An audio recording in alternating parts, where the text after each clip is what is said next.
Welcome to your first look of the second look of Lucas Oil Pro Motocross here at Loretta Lynn's Ranch. We are back for another race here. And yes, of course, we had a weekend change of amateur racing at this track as well. But whatever, it's 2020. And we also know this track actually races pretty well because we saw really good battles, especially in the 450 class at our opener last weekend. So maybe we'll get that again. We even have similar conditions. I'm Jason Weigandt, and I've got a little quiz for you. Here is the battle. We had rain last Friday afternoon, about a half hour of rain, but the track had been ripped up because they were expecting riders to go out and log press day riding. This Friday, no press riding scheduled. The track has been sealed. They packed it in as hard as they could, but we had more rain. So we'll see tomorrow as a packed in track with a lot of rain or a disced up track with less rain, what will end up feeling muddier on Saturday. And by the way, there are fresh piles of dirt they have not put down yet to try to lay on top of this mud tomorrow. So there's a chance it'll still be good, even though we had hellacious rain for about an hour and a half this afternoon. They got fresh sand over here, I'll show you in a minute. But overall, we know Loretta's already passed a test last weekend. We figured the track would be small, be tight. They made just enough changes where even the riders who raced here the amateur race a week earlier, like Dylan Schwartz and Mason Gonzalez, told me they were surprised how much different the track felt. None of the riders really complained and said it wasn't pro-worthy, so we're good there. It's still weird to race the same track 2 weekends in a row. We're not going to Washougal. We'll just see how this works out. A couple other topics that we got to hit. We will not see Cooper Webb, by the way, racing this weekend. He crashed in practice, which aggravated a back injury suffered a month ago, which aggravated back injuries from way back in Dallas. You probably saw that clip showed in the Supercross TV shows 900 times. Webb is out for the summer, so that's one big loss of the 450 class. But we still got a lot of depth there. It was phenomenal racing last weekend, and it's just Zach Osborne's world right now, winning races, Supercross and Motocross. I guess the real question is this. Zach obviously came in ready. Everybody else had a bit of a mixed day. So if they're on their game in both motos, will they take the fight to him a little bit better? You had Jason Anderson, great in Moto 1. He said it was having an open track that really helped him. Moto 2, this track got so ruddy, and it's probably going to do that again tomorrow. The difference between flowing and then immediately tighten up and getting arm pump is very narrow, and it got Anderson in Moto 2. Chase Sexton, great Moto 1 for a while, then he crashed 4 times. Great Moto 2, though, came back for 3rd, and Justin Barcia, great in Moto 1 from nowhere to 3rd. And Moto 2, he fell early and finished 7th. Really interested to see what Barcia and Sexton can bring to the table. We know Osborne's going to be good. Second moto proved Tomac will be good. Anderson showing he's on his A game. That all makes Osborne's victory more impressive, that everybody was so strong. But I'm really curious to see what the veteran Barcia and the rookie Sexton have to bring to the table. We had a chance to talk to Sexton about his rookie experience and why he hopes to be better this week in a media session a few days ago.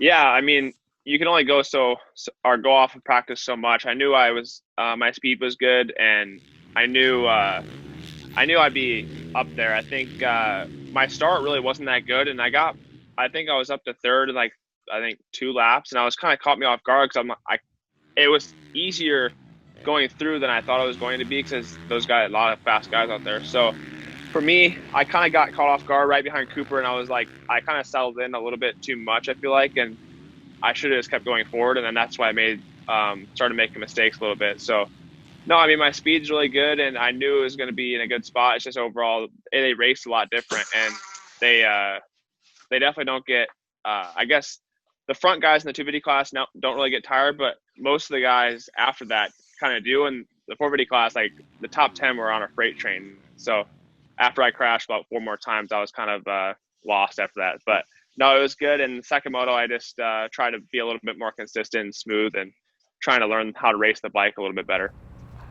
So I thought it was interesting that Sexton actually said he wasn't surprised that he was the fastest qualifier in the 450 class in his first ever race in that division. In fact, that was his goal.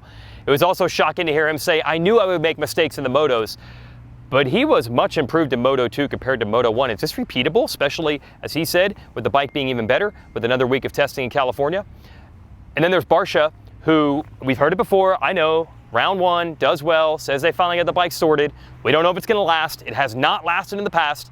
Barcia has all but said he's not going to ride for Yamaha next year, but he's also said it is not affecting his racing on the weekends. They're still working just as hard, and they want to go out with this partnership with some wins, or maybe even a title. So here's Barcia's take on last week. To be honest with you, it hasn't been tense at all.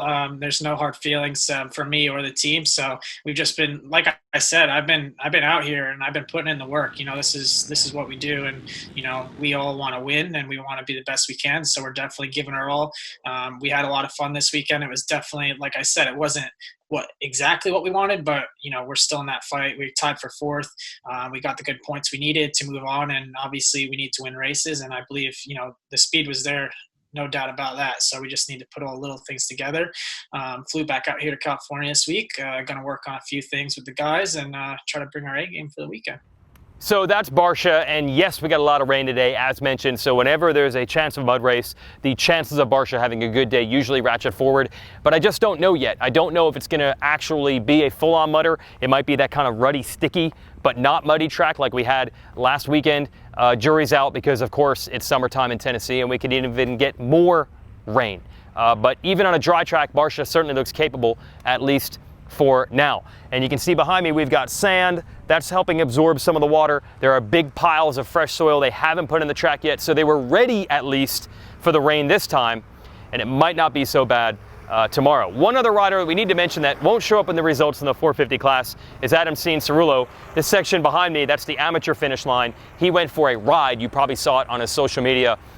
Superman through the air, feet off the pegs because the ruts ripped him off. You're just waiting for it to hit one day. He's just throwing all his chips in, betting it all. And one of these days it's going to work. By him crashing, I didn't have to tell the story of, a track that he's won so many times as a kid. Adam Cianciarulo now conquers the 450 class. It's another chance to tell that story this weekend. Although Adam said after the race, it did not feel at all like riding Loretta's as an amateur. That's how rutted and gnarly it is. Even with Webb out, even with Ken Roczen not participating, this 450 class is super deep, super stacked, and it led to great racing at the opener. We hope it stays that way. But you still got that shark in the water.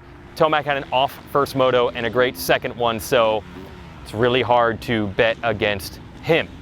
We're going to talk about the 250 class here now a little bit. That was much more procedural. Dylan Ferrandis was the favorite coming in, and he's easily the favorite coming out. He was one of the few riders that did not have experience on this Loretta's track, but he didn't expect that to be a problem. He said he's ridden late in the day, rough tracks in California, and he was ready, and he talked about that in a press conference earlier this week. No, it was not a surprise. Like I said before, the track was pretty different, I think, from what everybody rode on as an amateurs. And I look at the track the day before, like I always do on the race. And yeah, you have the practice give enough time to learn the track and to make enough to have a good lap. So no, it just felt great since the first lap on the track, and was more because I was feeling really good and had the good setup of the bike. Then this was more important than knowing the track perfectly. So I think the conditions were really new for everyone, and especially in practice was really muddy. So I rode new track in the past, and I kind of know how to deal with that.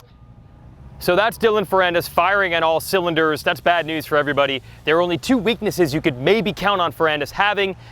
Usually not a good starter. Well, he was here last week. And also last year, he started the season a little slow, just dealing with the emotional hangover, as we like to call it, of winning a Supercross title in dramatic fashion. This year, he was already used to that with 2 titles now, and he had much more time to get ready. He did say in that press conference that he didn't feel any of that emotional trauma coming into this. So if they're going to win the title, they're going to have to take it from Ferrandis. He's not going to offer up enough weaknesses to hand it over. Now, I'm in the famous 10 Commandments section. This kind of spells how good of an all-around rider Ferrandis is, whether it's Supercross whoops, timing type jumps, or rough, gnarly outdoor tracks where you've got to be rugged. Ferrandis is good at all those things. Or if it gets technical and rutted, he has that French craftiness that everyone likes to talk about. He's a great combination of a grinder, but a technician all at the same time. Now, there are a couple other riders that didn't get maybe to show their full game at that race.